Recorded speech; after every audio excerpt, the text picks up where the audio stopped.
Hey everyone, it's Wendy Hutchinson with The Path of Me. I wanted to talk to you today about changing our perspective. I know a lot of people are going through a lot of discomfort right now. If you're not, if you're feeling great, congratulations, I'm happy for you.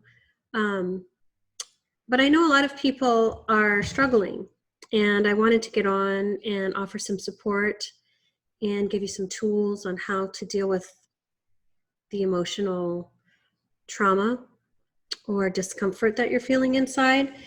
What I found is, or what I'm observing, I should say, is when we are stripped of all the distractions in our lives, we no longer have things to focus on that take us away from focusing on ourselves and the things we're feeling and the emotional things that may be going on that we've been burying or ignoring for a long time.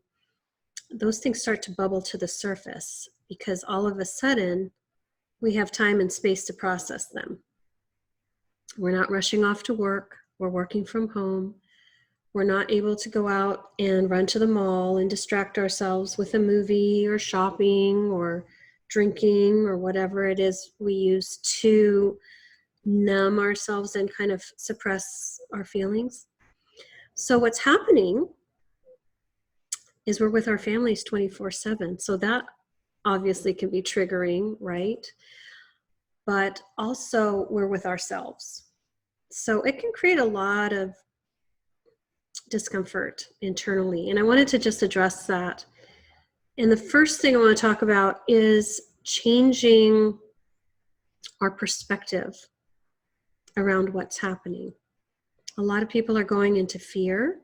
A lot of people are watching the news 24/7. And I don't know if you realize this, but we are a product of the things that we invite into our lives.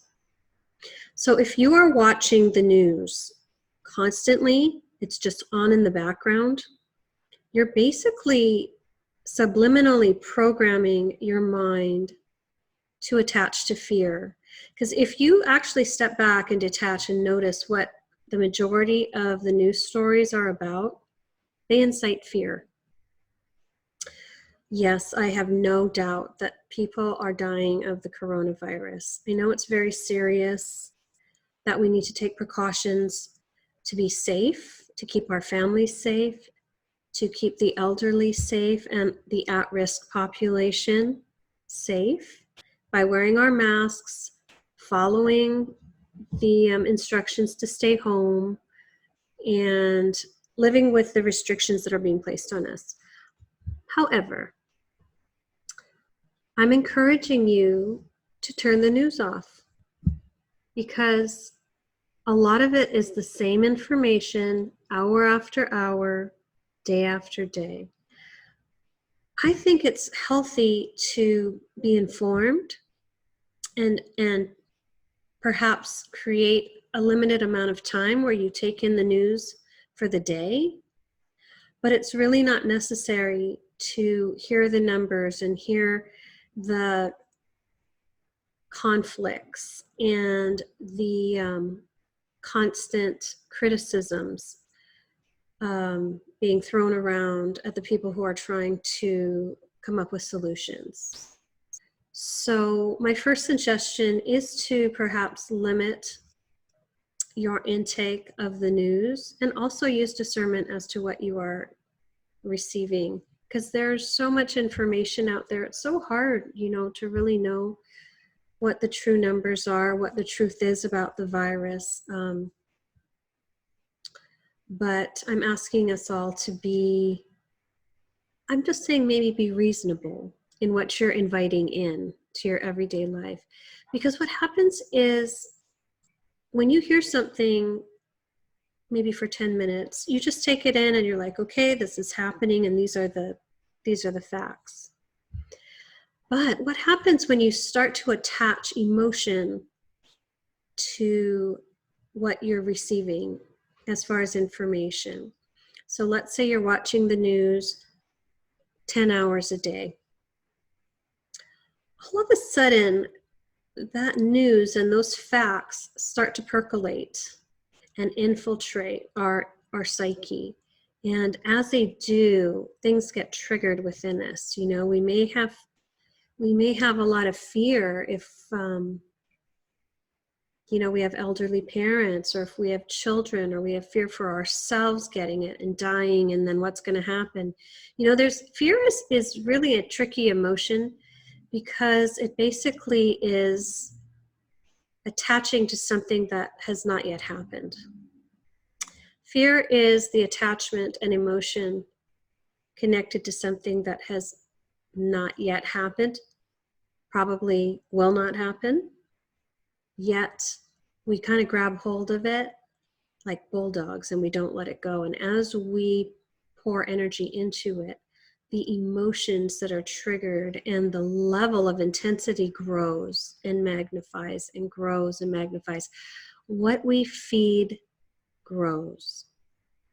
So let's be mindful of what we are pouring our attention into and what we are investing emotionally into, because whatever we feed is going to grow. So let's actually use our energy to focus on things that we do have control over, which is this now moment, what's happening in our reality today, what is tangible, what is real, what the facts are for our family and ourselves, because that's what we have control over. So I'm suggesting that we use our energy to benefit ourselves and our current situation, instead of allotting 80% of our energy towards something that is unknown, that has not yet happened, and that we have no control over. So that's my first tip. The second thing is changing our perspective around what is happening with this virus. What's the meaning of the virus? What the outcome will be for society and humanity as a result of this virus.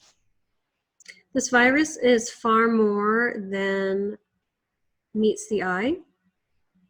There are other things at play. We're going through almost a complete global reset. Our entire lives are on hold around the world. And this pause is causing a reset. It's causing a reset for Earth. We're seeing incredible things happen as pollution clears the skies, as the Earth regenerates. I know it just in my little neighborhood in Houston, Texas, I have seen more varieties of birds in the last 2 months than I've seen in 4 years living here. It's so interesting how fast the Earth just regenerates and rejuvenates itself. And I think also just having less people on the roads is allowing for wildlife to come out. Having less smog in the air is allowing us to see and have more clarity and beautiful visibility of mountains around us or our environment. So pay attention, to the beautiful things that are happening. I know that what we're dealing with is very real, but I also know that when we are going to create something new, the old established foundations have to be deconstructed.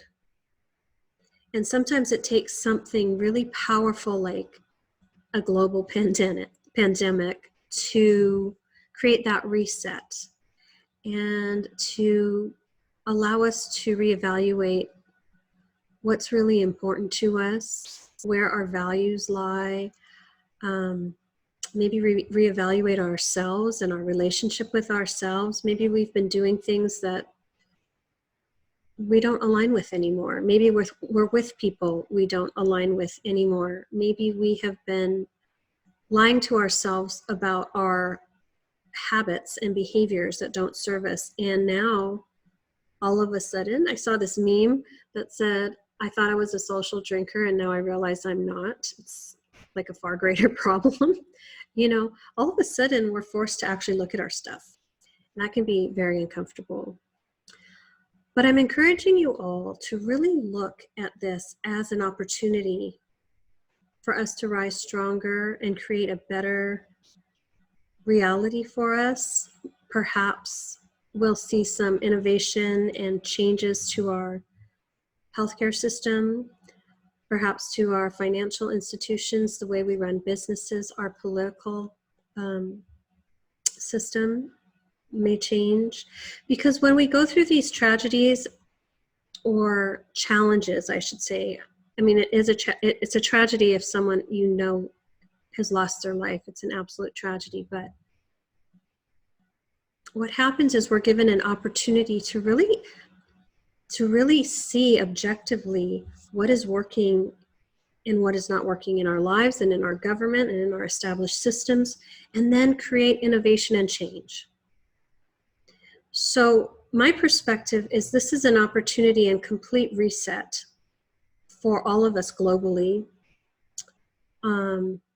politically, and personally. So let's take the opportunity, because we are the microcosm of the macrocosm, right, to live our best lives. And in order to do that, we need to step out of fear. And in order to step out of fear, we need to change our perspective and shift the lens through which we are viewing everything that's happening around us.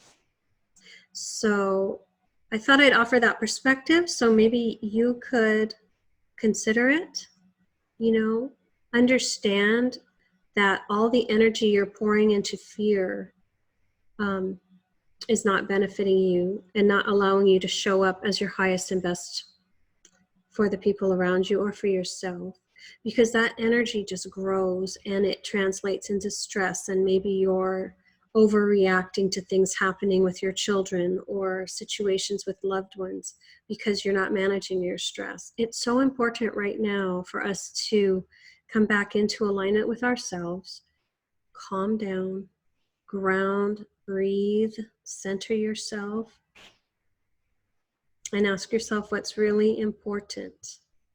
What do you have control over today?